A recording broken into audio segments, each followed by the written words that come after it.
O que são variáveis? Essa é uma pergunta fundamental para quem está numa formação científica, como é o caso da psicologia, porque para compreendermos como que evidências científicas são produzidas, é importante conhecer esse conceito básico de variável. Antes de dizer o que são variáveis, eu quero trazer algumas situações para nos motivar a essa discussão. Nós estamos em período eleitoral no Brasil. No dia da eleição, as pessoas manifestam a sua preferência por um ou outro candidato. E ao manifestar essa preferência, a preferência pelo candidato A, B ou C, as pessoas estão variando em função da sua preferência. De maneira similar, em outro contexto de votação não eleitoral, nós temos o Big Brother Brasil, em que quando temos um paredão, as pessoas podem interagir com o programa, com o reality show, e votar em quem elas querem que saia do programa. As pessoas podem diferir em suas preferências por quem eliminar num dado momento do jogo. Quando as pessoas fazem um teste rápido de Covid-19, existem duas possibilidades e as pessoas variam em relação aos cenários. Algumas pessoas testam positivo e outras pessoas testam negativo. Uma vez por ano é realizado o Exame Nacional do Ensino Médio, o Enem, e as pessoas variam em relação às suas notas no Enem. Né? Algumas pessoas tiram notas melhores, outras tiram notas medianas e outras tiram notas piores. De maneira similar ao que acontece no cotidiano, cientistas eles buscam investigar relacionamentos regulares e previsíveis entre variáveis, ou seja, cientistas também se interessam por coisas que variam. Né? Por exemplo, cientistas podem investigar a relação entre devaneio mental e felicidade. Eles podem investigar a relação entre a posição serial de um presidente que serviu aos Estados Unidos ali como presidente ao longo da história, pode ter sido um dos primeiros, um dos últimos, está mais no meio da história dos Estados Unidos, e o esquecimento desses mesmos presidentes por parte do povo norte-americano. A taxa de reforço, a taxa de resposta, pegando um exemplo lá de análise experimental do comportamento. Ou a relação entre o ambiente sonoro e raciocínio espacial. E aí nós voltamos à pergunta, mas o que são variáveis, né? Então vamos lá, vamos a uma definição. Uma variável é um evento, situação, comportamento ou característica individual que muda ou varia. É uma definição relativamente simples a que eu estou trazendo aqui. E note que cientistas estão interessados em variáveis ao invés de em constantes. Dificilmente você vai ver uma pesquisa em que a pessoa pergunta qual que é o número de cabeças que um participante tem. Ou em um questionário, dificilmente você vai ler uma pergunta em que está assim, você está vivo? Sim ou não? Porque dado que a pessoa está participando da pesquisa no presente momento, assume-se que ela está viva. E nós assumimos que as pessoas têm uma única cabeça. Nós estamos muito mais interessados em variáveis, aquilo que as pessoas variam em variáveis importantes, variáveis psicológicas ou sociodemográficas, culturais, que são importantes para explicar a ampla gama de comportamentos que os seres humanos podem manifestar. Variáveis é o que nos interessam via de regra. Constantes são menos comuns em psicologia e nós utilizamos em situações um pouco mais limitadas. Bom, aqui que começa a grande confusão que as pessoas têm, que elas não conseguem entender a diferença entre variável e nível de variável. A variável é o mais amplo, é o rótulo daquilo que varia. Então, por exemplo, nós temos uma variável e essa variável ela vai se dividir em níveis, nível A e nível B, pelo menos. Você pode ter mais níveis, nível C, nível D, nível E. Eu fiz questão de falar nível A, nível B e não nível 1, nível 2, para não dar a impressão incorreta de que esse nível é uma hierarquia. Todos os níveis eles estão na mesma hierarquia. Tá? Daqui a pouco a gente vai trazer alguns exemplos para entender mais o que são esses níveis da variável. Então vamos a alguns exemplos. Bom, o sexo pode ser considerado uma variável se nós pensarmos na divisão feminino-masculino. Feminino e masculino são os dois níveis, ou seja, são os dois valores em que a variável sexo pode assumir. Tá? O número de filhos pode ser pensado como uma outra variável, em que uma pessoa respondendo a um questionário e tem que dizer o número de filhos que ela tem, ela pode dizer 0, ela pode dizer 1, 2, 3 e pode ter outros valores ali. Uma pessoa não pode dizer 1,5, não pode dizer meio filho, né? Ela tem que dizer um número inteiro.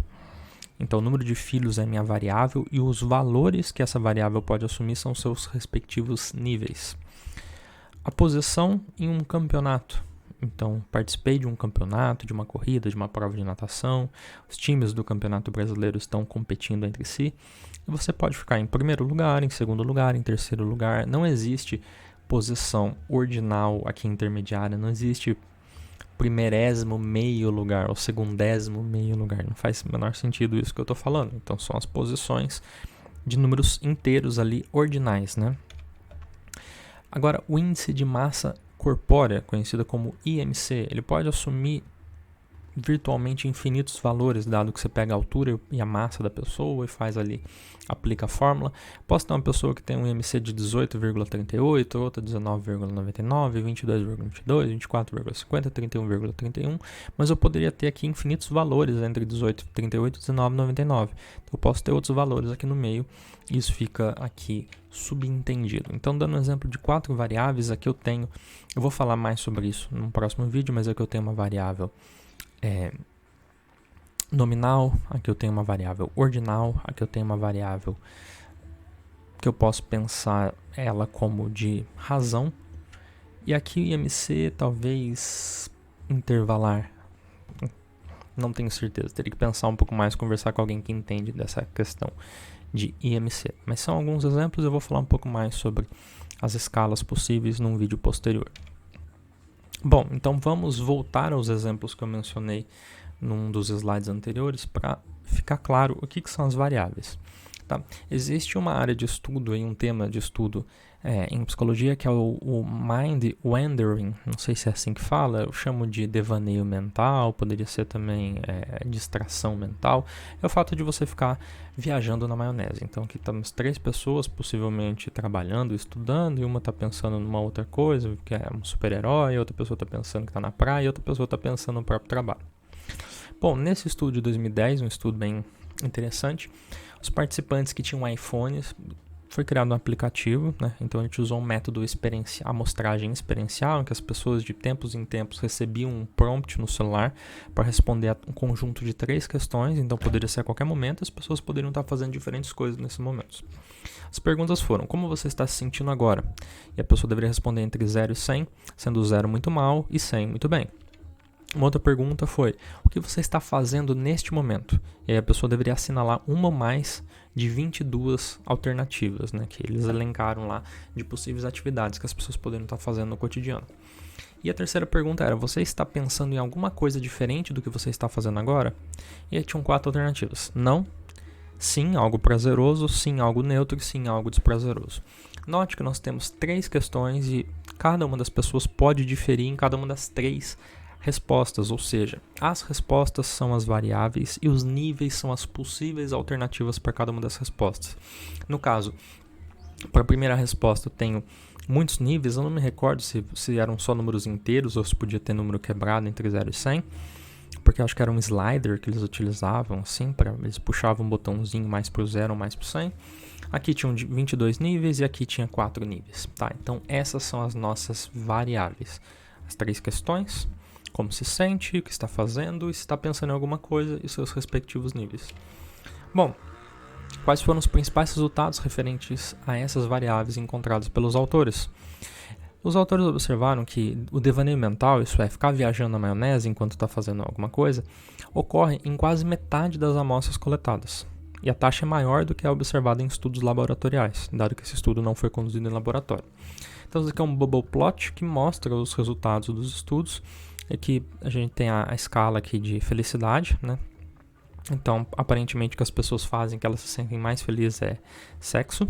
Depois tem aqui fazer exercício, conversar, jogar alguma coisa, ouvir música. E tem as coisas que elas consideram menos, aqui na parte de cima, né? A gente tem as atividades que as pessoas se sentem menos felizes: é descansar, dormir, trabalhar, mexer no computador em casa, enfim. Tem aqui várias atividades. E aqui, o tamanho das bolinhas representa a quantidade de vezes em que cada uma das situações ocorreram. E, em média, as pessoas tiveram aqui uma quantidade de tempo, né, que não estavam pensando em nada, e aí tem um nível de felicidade. Quando elas estavam pensando em alguma coisa, o nível de felicidade era praticamente igual quando era algo prazeroso, era um pouco mais baixo quando era algo neutro, e era bem mais baixo quando era algo negativo. Lá pensando num pé na bunda que a pessoa levou, pensando em alguma atividade que ela tem que fazer daqui a 2 horas. Segundo resultado, níveis de felicidade foram mais baixos em situações de devaneio mental do que em sua ausência, ou seja, quando você pega a média aqui dessas 3 bolinhas aqui, das 3 bolhas, em que eu envolvia devaneio mental, o valor é mais baixo do que quando as pessoas não estão pensando em nada, ou seja, pensar dói, pensar faz com que as pessoas fiquem menos felizes ou mais infelizes. E o terceiro resultado interessante foi que os autores analisaram o que predizia mais a felicidade das pessoas, se era o que elas estavam fazendo ou o que elas estavam pensando. E curiosamente, o que mais predizia o nível de felicidade eram os pensamentos e não o que as pessoas estavam fazendo. Ou seja, quando as pessoas estavam pensando em alguma coisa, elas tendiam a se sentir mais felizes ou tristes do que o que elas estavam fazendo. O que determina mais como você se sente é o que você pensa e não o que você faz. Evidentemente que nesse contexto do estudo aqui. Tá? Então essas são conclusões interessantíssimas do artigo, com base na mensuração de 3 variáveis apenas. Tá? Espero que esse tenha sido um bom exemplo para entender o que são variáveis. Se não foi útil ainda, não foi suficiente, vamos a mais 3 exemplos. O segundo exemplo é sobre um achado clássico na literatura de memória, que é o efeito de posição serial. O efeito de posição serial mostra que quando as pessoas estudam uma lista de palavras, por exemplo, uma lista com 40 palavras, e depois você fala assim para as pessoas, olha, tenta se lembrar do máximo de palavras que você puder, em qualquer ordem. Quando você classifica o quanto que diferentes pessoas se recordaram de palavras em função da posição em que a palavra apareceu na lista, as pessoas tendem a lembrar de mais itens que apareceram no final da lista, que é o que nós chamamos de efeito de recência, e as pessoas também tendem a se lembrar mais do que apareceu no começo da lista, que é o que é chamado de efeito de primazia. Conjuntamente, os efeitos de recência e de primazia, que é uma maior probabilidade de recordação para os itens que apareceram no começo, e de recência, uma maior probabilidade de recordação para os itens que apareceram no final em relação aos itens intermediários, a isso nós chamamos de curva, curva de posição serial, e o efeito de posição serial são os dois efeitos combinados. Bom, isso acontece muito em contexto laboratorial quando nós estamos estudando listas de palavras. O que Rodger e de Soto fizeram, que foi muito interessante, foi avaliar se isso poderia ocorrer com os presidentes, os nomes dos presidentes dos Estados Unidos, são pesquisadores norte-americanos. Então eles pegaram 3 coortes de participantes, baby boomers da geração X e da geração Y. Aqui estão os respectivos intervalos, as faixas etárias deles. E aí os participantes foram solicitados, eles receberam uma folha numerada com o número de todos os presidentes dos Estados Unidos, e os participantes foram solicitados a escrever o nome de todos os presidentes que eles se recordavam, se possível colocando na posição serial correta. Tá? Se não soubesse qual era a posição serial, era para escrever meio que no cantinho assim, o nome do presidente. O que eles observaram é que o efeito de posição serial ocorre também por um contexto que não envolve memória de lista de palavras, mas por um contexto mais que envolve uma memória coletiva da história norte-americana. Então o que nós temos aqui são os nomes dos, se eu não me engano, 41 presidentes dos Estados Unidos até o período da pesquisa, que para aqui com o Obama, então não tem os 2 últimos. E aqui é a probabilidade de recordação dada a posição serial do presidente servindo como presidente nos Estados Unidos. E aqui a gente vê que para as 3 coortes, não importa se é Baby Boomer, geração X ou geração Y, o padrão é muito parecido. Nós temos um efeito de recência, ou seja, os últimos presidentes eles são mais recordados do que os que estão mais no meio. Nós temos um efeito de primazia, os primeiros presidentes eles são mais recordados ali, talvez até o 5º mais ou menos, depois começa a cair bastante. E a gente tem um efeito aqui que alguns presidentes aqui, o Lincoln e o Johnson, são mais recordados em relação aos outros, possivelmente algum efeito de isolação, talvez teve algum contexto ali, por exemplo, da Guerra Civil nos Estados Unidos que destacou eles em relação aos que vieram antes e os que vieram depois. Mas é muito interessante aqui esse padrão do efeito de posição serial emergir também no contexto de memória coletiva. O que seria a variável aqui? A nossa variável, nós temos várias variáveis aqui. A primeira é a coorte dos participantes, de qual geração que eles fazem parte. Nós temos 3 níveis aqui, Baby Boomer, geração X e geração Y. Cada pessoa faz parte de apenas uma coorte. Nós temos uma outra variável que é a posição serial. Aqui eles não colocaram por número, colocaram por nome, mas nós temos aqui o primeiro presidente, o segundo, o terceiro até o 41º. Essa é uma outra variável. Essa aqui seria a variável talvez independente, que nós chamaríamos no contexto de experimento. Eu vou explicar mais variável independente no futuro. O que nós temos aqui no eixo Y seria a variável dependente, a probabilidade de recordação, que é mais alta para os primeiros, é mais alta para os últimos e é mais baixa para os intermediários, que é justamente o efeito de posição serial. Mais um exemplo, agora no contexto de análise experimental do comportamento. Bom, existe um tema de pesquisa comumente investigado em análise do comportamento, que é a relação entre taxa de reforços e taxa de respostas, que geralmente é descrito por uma função matemática comumente chamada de Generalized Matching Law, né, que seria talvez lei da igualação generalizada, né, o nome em português. Então, o que é um componente, ou melhor, o que são componentes concorrentes? São dois esquemas de reforçamento que ocorrem paralelamente, ao mesmo tempo, em concomitância. E o que é um componente rico? É um que tem uma taxa de reforço maior do que o componente pobre. Os termos rico e pobre são relativos, né? Esse é rico em relação ao pobre, esse é pobre em relação ao rico. Então, basicamente, esse experimento ele tinha um jogo que tinha mais ou menos esse layout, em que os participantes tinham que obter pontos. Então, o que o participante vai ficar fazendo? Ele vai ficar clicando aqui nessa tela aqui amarela e ele vai obter pontos. Se ele clicar aqui em switch, que significa mudar, essa tela vai ficar azul e ele pode clicar para obter pontos. Se ele clicar de novo, fica amarelo. Então aqui em switch ele muda aqui de amarelo ou azul. E em alguns momentos o botão azul vai ter uma taxa de reforço maior e o botão amarelo vai ter uma taxa de reforço menor, e às vezes isso inverte, né? Então você pode manipular a relação, né, da taxa de reforços para ver se a taxa de respostas tem alguma relação funcional com as taxas de reforços.